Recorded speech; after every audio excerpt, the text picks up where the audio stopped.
lot of great stuff, you know. Got you. Got you. Any director plans in mind? I think so. I think as I do music as well, so I think as I put more videos together for those different things involving activism and stuff I need to say, I think the directing will come more into focus. I have from time to time, but I think it. I produced a film too recently um, up in Sacramento, and that's also still being done, and that was great. So I think that also gave me the bug of. At times I do produce as well, so but Okay. I think directing would be a natural step, you know. Yeah. You've been there. You got what, You've 30, done it, yeah, 39 yeah, yeah, IMDb? Yeah. Yeah. You're ready. yeah, More than yeah. ready. Oh, You know every trick in the book. yeah. Well, so you know you want to comfort the actors, and each actor, you know, I was friends with Martin Landau, God rest his soul, and he used to say, you know, every actor is a little different. I think even I don't know if what people you know got out of seeing him. Sometimes they said, oh, he repeated himself, but I don't think he did. First of all, he was of incredible sound mind all the way into his 80s, and I think he really understood because of his life experience and how many you know, he won the Oscar for Bela Lugosi and Ed Wood. He would always say, you know, every actor is a little different. It's not some cookie cutter thing of the method works for this. And I think going back to that with Lee Strasberg, you know, he used those exercises to free each instrument differently. It really wasn't a one size fits all. And now we do the coffee cup that might work for you, and then this might work for me, or vice versa. Maybe you like the dance and you know, the other exercise that he does. You know, so I mean, it's I think it's very it's quite a deep process, you know. I love you, actors. I love y'all. I love you. The work that you guys got to do. I can feel it. Huh? I'd work with you anytime. I can feel it. Hey, thank you. Thank you. You automatically know, you know, who you're in a room with. It just over time, and you're like, yeah, I'd work with him in a second, you know. Got you. So, I got something that I think you're going to love this one. sure. You really, that music training really paid off for you. Now let's take a look at you doing a quick riff on a guitar. Roll it, Okay. Tony. Okay.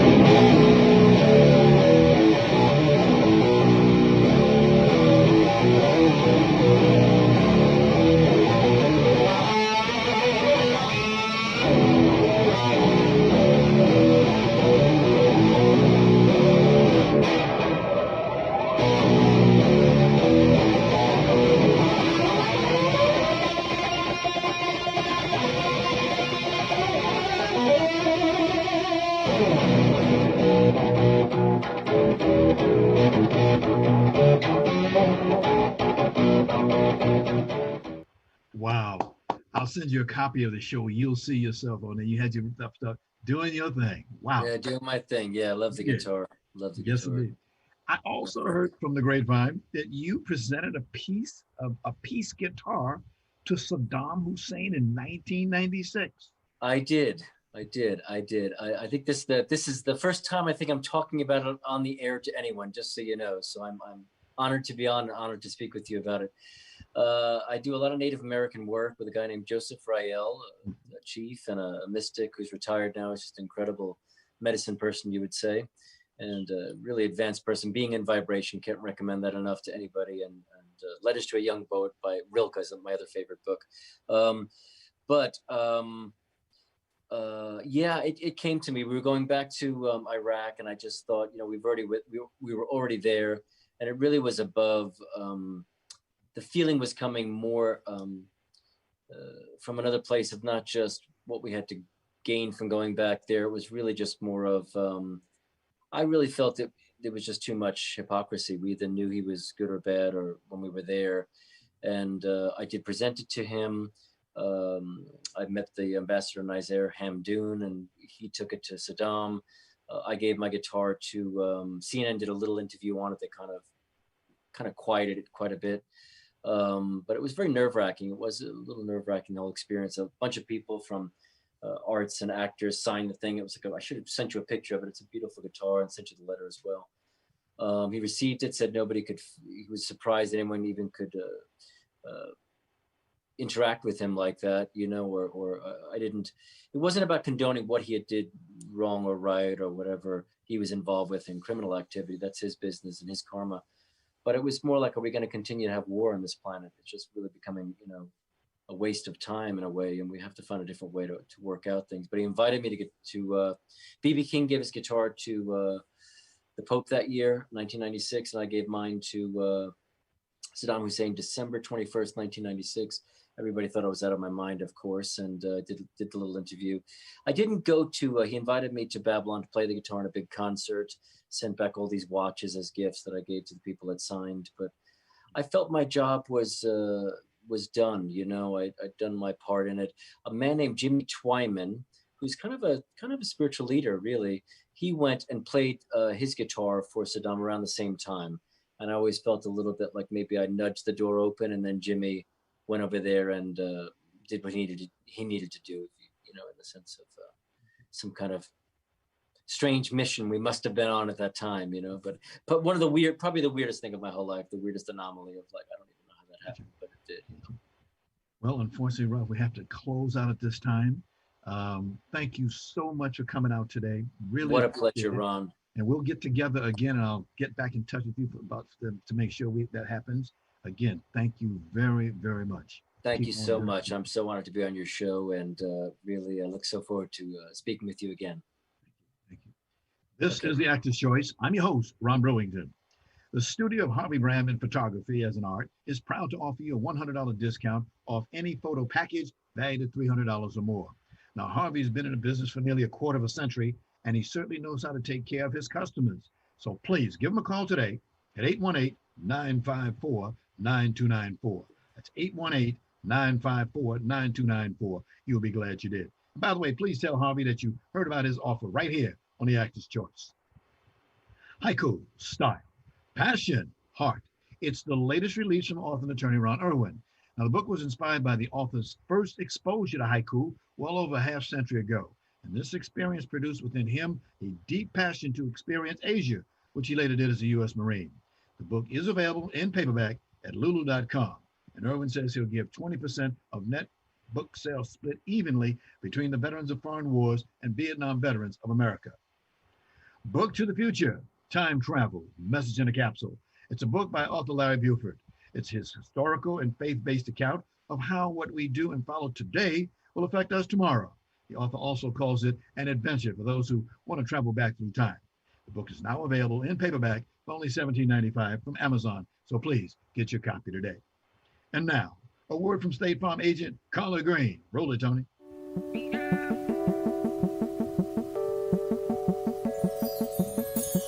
Let me ask you something. What do you see when you look at your home and your car? Do you see a bundle?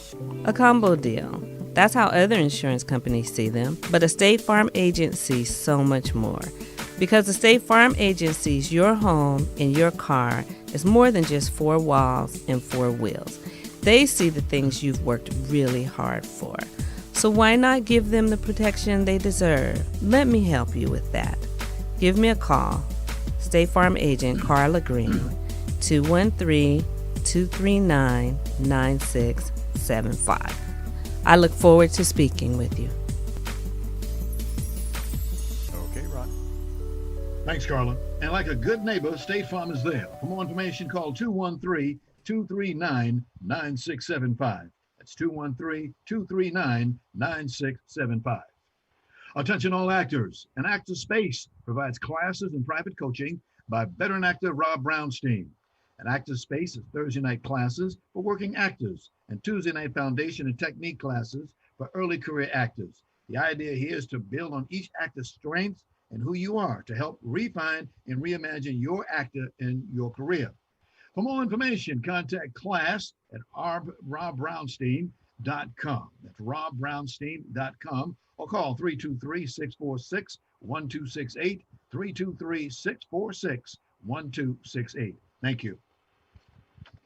And finally, ladies and gentlemen, if you have a product, a service, or an upcoming event that you'd like to see advertised on this program, please call 323-533-1036.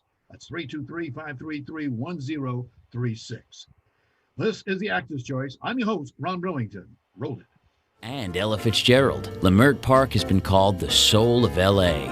It's a passionate, ultra-artistic, tight-knit community that is the center of African-American arts culture in Los Angeles.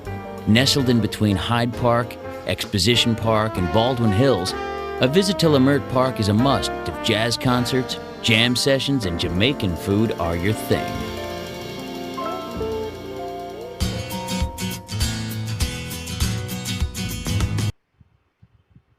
My second guest today is a longtime friend and colleague. I've worked with this man through several theater projects. He's got quite a record. I'll leave it for him to tell you that. But today he's here to talk about several upcoming events and projects. Ladies and gentlemen, please welcome veteran theater producer and director, James V. Burks. Hi, James. Top of the day to you, my brother. All right. Morning. How are you doing? I feel good.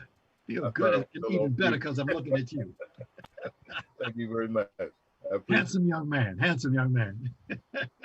Congratulations. Your show's been on for a while, man. Congratulations. Yeah, you've been, what, this is your third show? You've been here, yeah.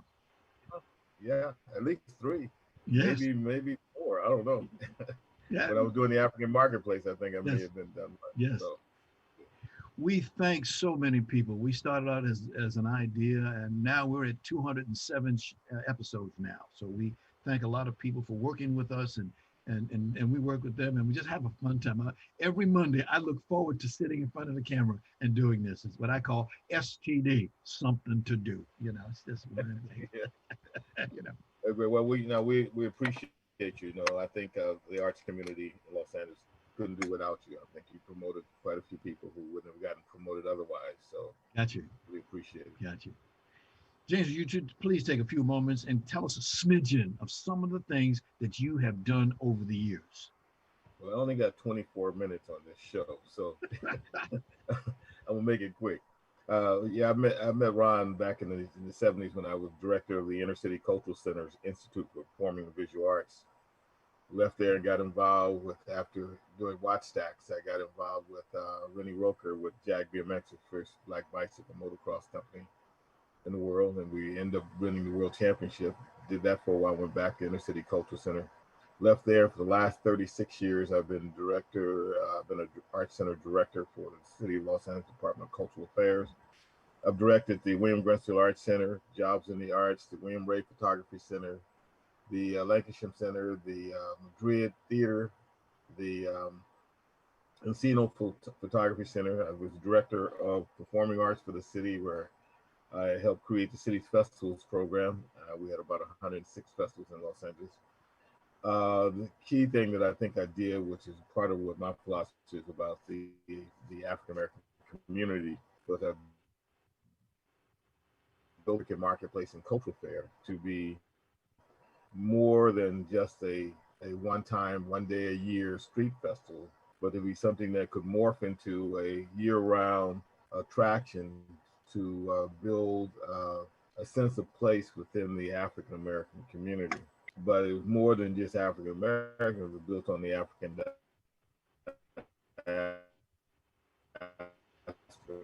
so we were able to bring collectively together those who were African descendants that are America, the Caribbean, Europe, and of course Africa. So, and pretty much that's been sort of the model for most of the stuff I do in Leimert Park. Right now, I've been director of the Vision Theater for the last 10 years.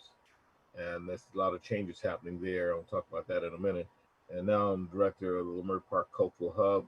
I've been trying to use this opportunity, use this platform to restore the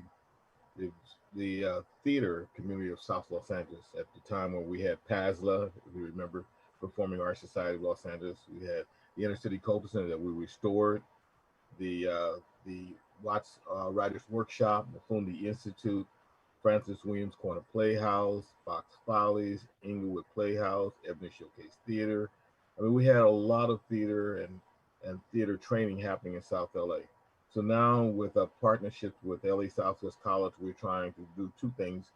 Build Southwest College as a destination for anyone who wants to study drama. Southwest College itself has a real great theater department. They have a 440-seat theater. They've also just won, I think they won a 3rd national award, Kennedy Center Award for theater. So it behooves us to tell the community and public, if you live anywhere in and around South Los Angeles, Southwest College is the place to go. I sit on the board of Southwest College's foundation. And I'm happy to say that I was also a student when that college first opened years ago in '67. I feel honored to be able to sit on that board and do some other things at Southwest College. And now with the vision, I mean, the theater was purchased by the city of Los Angeles in 1999 from former owner Marla Gibbs, and we've been Okay. raising the money and the funds to not only to restore the historic theater that was built by Howard Hughes and the Lamert family back in 1931, but also to upgrade it, to raise the quality of the theater, to make the theater an attraction and the center of the arts community in South Los Angeles. Okay. So, and that theater now is under $40 million restoration and new construction. The audience chamber has been reconfigured so it sort of rakes up. We've added an orchestra pit. We've adding a fly loft with that theater because it was built for cinema. It did not have dressing rooms, so we're adding dressing rooms, green room, trap room. We're adding additional office space, and the Manchester Junior Arts Center is also been included in the restoration. The lobby has been done. We've added up a new LCD marquee out front. Slated to open. The construction be completed probably early, late spring 2021. Okay. And that's most of the stuff in a nutshell. So over the last since we finished the first phase in 2000 in October 2012, we started looking at how do we introduce the theater to the community.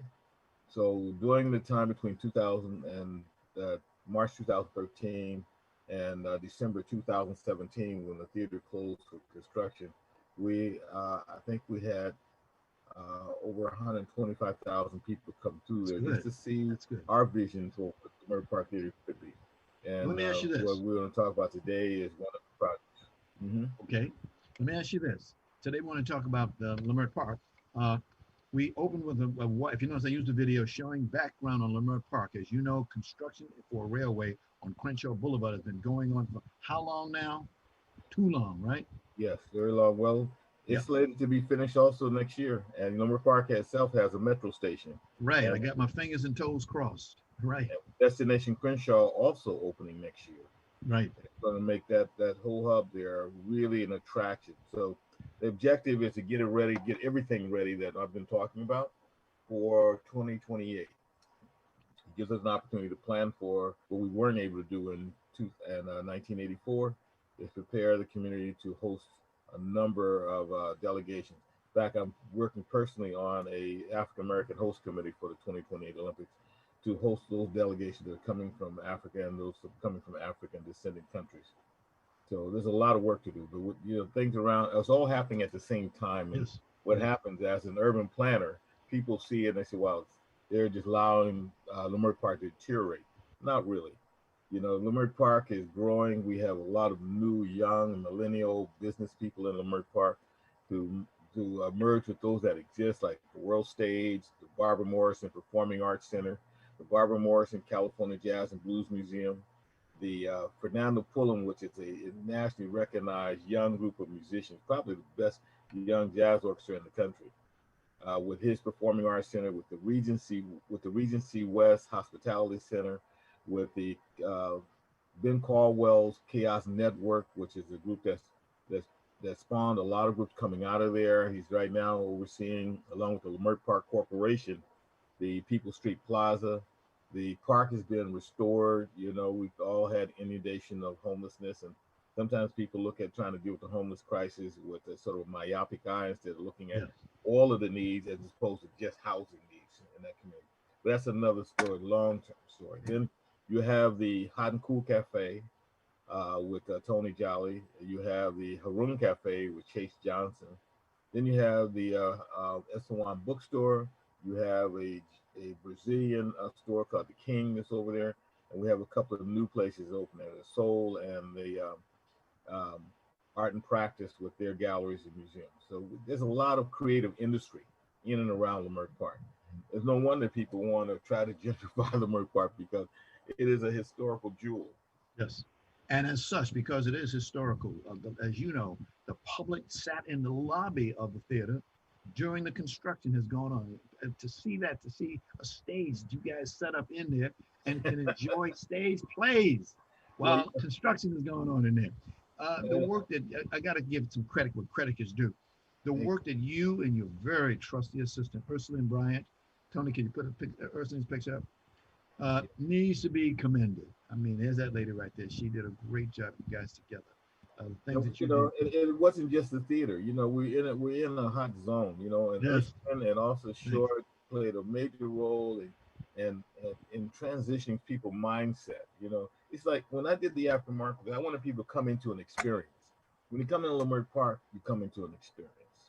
You know, and we're very fortunate. We had a fire there back in April, but Right. the fortunate part about the Vision Theater, only thing they Tony, got roll a video on that while he's talking, please. Millions the of only dollars thing that into really this got place. damaged was Thank you. right to the left of it was the marquee. The unfortunate thing is Mark Bradford, the artist Mark Bradford, his building to the left of it had major damage.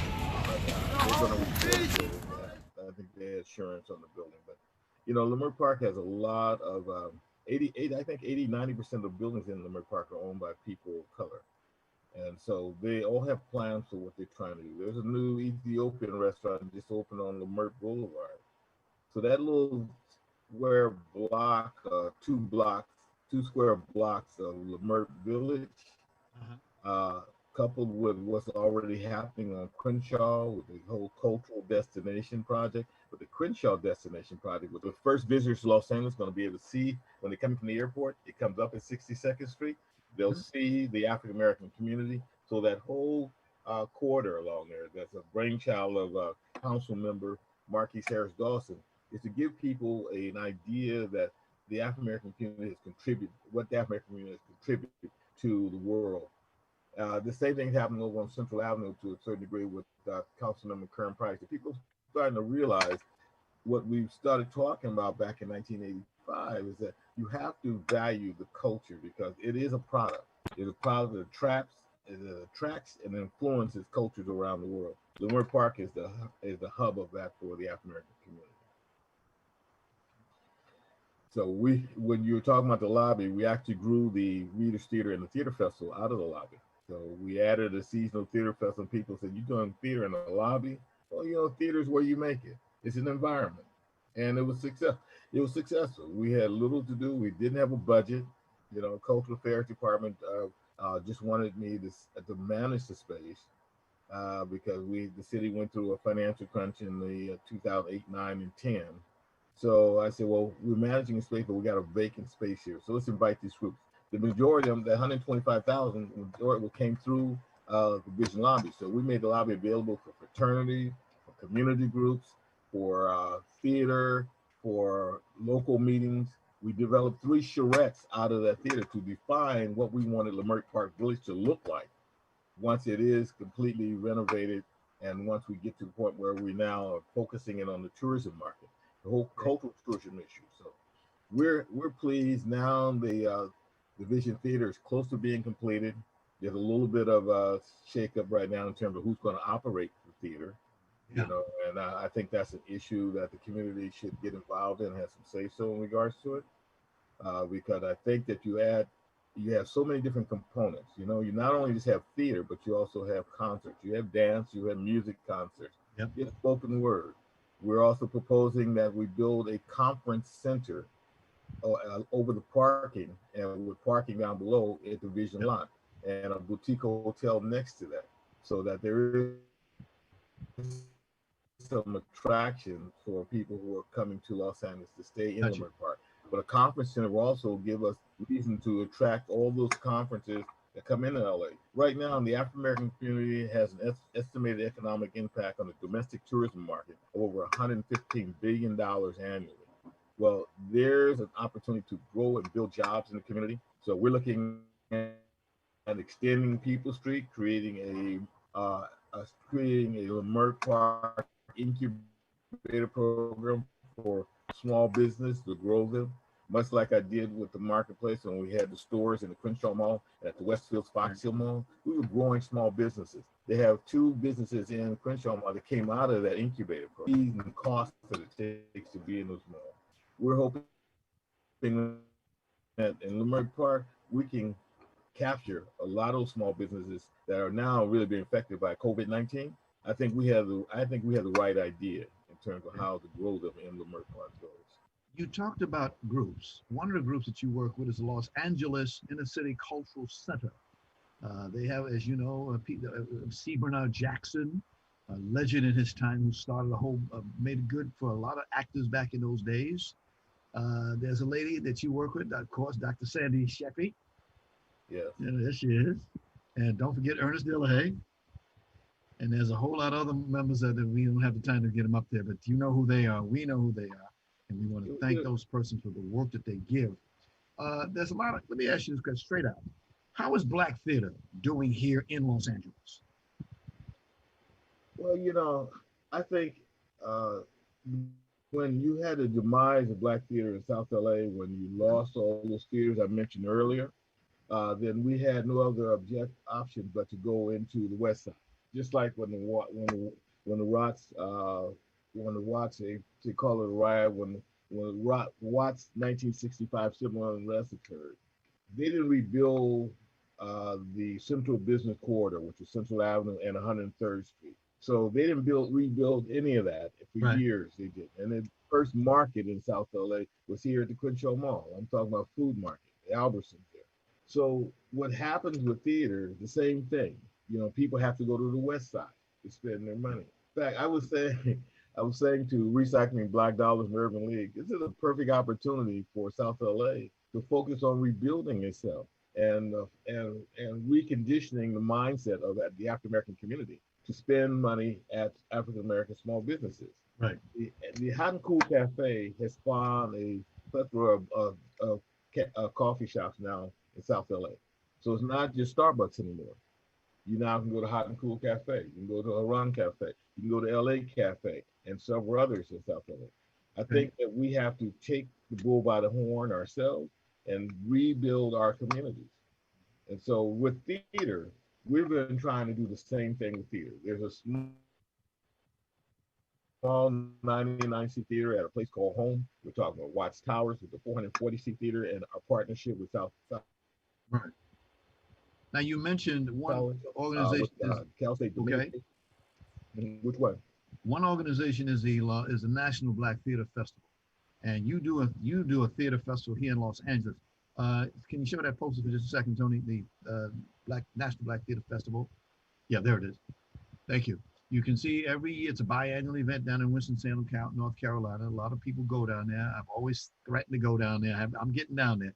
But is this what you're trying to do now here in the alternate years that they're not working, that you come in and bring in a project, similar project? Is that what happened? Yeah.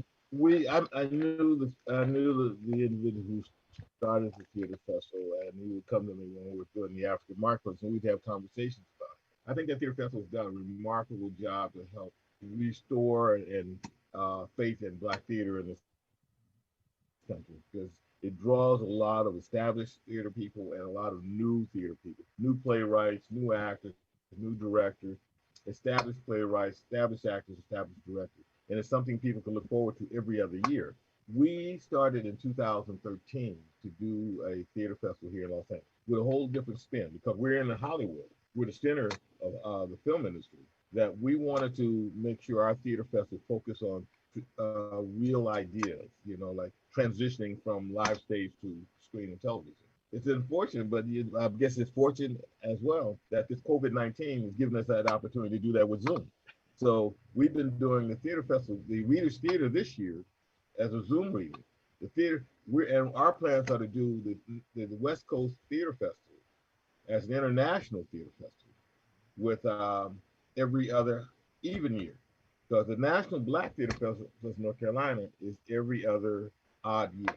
So we're in a sense, like I said to them at the Theater Communications Group in New York a year and a half ago, we want to be in support of whatever they're doing and want to partner with whatever they're doing. And we want to do things here, because you can't wait 2 years for conferences, when ours is going to be heavily on panel discussion. How do we create an international theater circuit? How do we look at alternative sustainability for theater productions?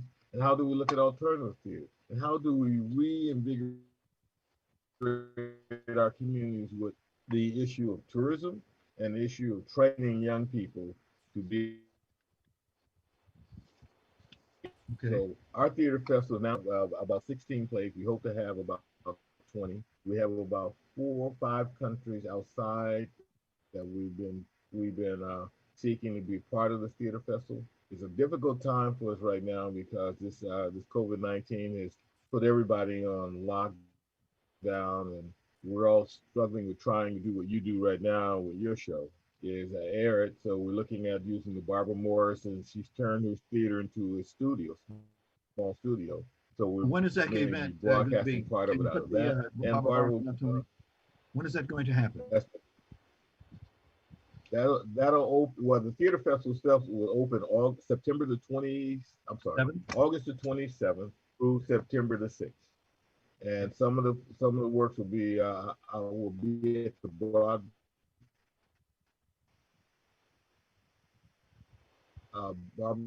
Morrison Performing Arts Center. Those that are, and we'll upload those to other traditional platforms. So we have our work cut out for us, really. Got you. And I don't have the support for this by the Cultural Affairs Department for some reason, but it has not stopped us because when we restored the Los Angeles Inner City Cultural Center, we made Los Angeles City Cultural Center the fiscal receiver for that piece. And the good thing about doing a Zoom, we can just ask for donations. We don't have to ask for a ticket fee because our costs are very, you know. And so we're James, I hate to do this to you, but we ran out of time. I figured you would. You said 24 minutes. We ran out of time. We have to get you back again, as always. And thank you again for coming down today. And God bless you for what you and the group of people that you work with, what you do. You do marvelous things. I'm proud to know you. Thank you so much. When is your next show? My next show is next week. Well, good. Then we're advertising on that one, all right? Okay. Oh, yeah. We can do that. That's the fun. So we will buy an ad. You got it. Right? You got it. Okay. All right. Thanks again, Ron. You're great. You're doing a good job. Thank you, sir. Okay. Thanks for our sponsors, Harvey Brandman Photography is an Art, Ron Irwin's Haiku, Style, Passion, Heart, Larry Buford's Book to the Future, Time Travel, Message in a Capsule, and Rob Brownstein's Actor Training School and Actor Space. Much thanks to our guest today, actor producer Ralph Guzzo, and theater arts producer and director James V. Burks. And of course, special thanks to our ever-growing audience. Be well. We'll see you next time.